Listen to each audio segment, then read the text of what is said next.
Office হচ্ছে গৌরব। হ্যাঁ হ্যাঁ হ্যাঁ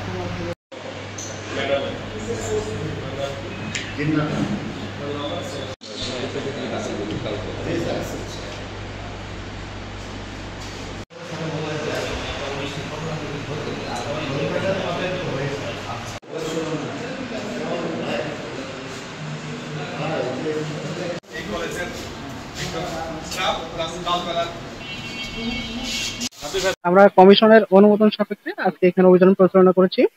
আমাদের আজকে অভিযোগের বিষয় ছিল গাংনী মহিলা ডিগ্রি কলেজের অধ্যক্ষ যিনি আছেন উনি আপনার ভুয়া সনদ ও সার্টিফিকেট জালিয়াতি করে উনি অধ্যক্ষ পদে লাভ করে আছেন, অথবা আপনার অত্র কলেজে যে বিভিন্ন ফান্ড আছেন এগুলো টাকা উনি আত্মসাৎ করছেন আর কি। তো আমরা এসেছি, আমরা আজকে আটক করে ওনাকে অত্র কলেজে পাই নাই, উনি ছুটিতে আছেন।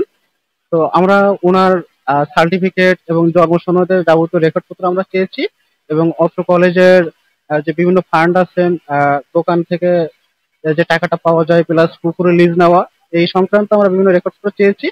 ওনারা পরবর্তীতে আমাদের কাছে সরবরাহ করবেন এবং সেইগুলো পর্যালোচনার সাপেক্ষে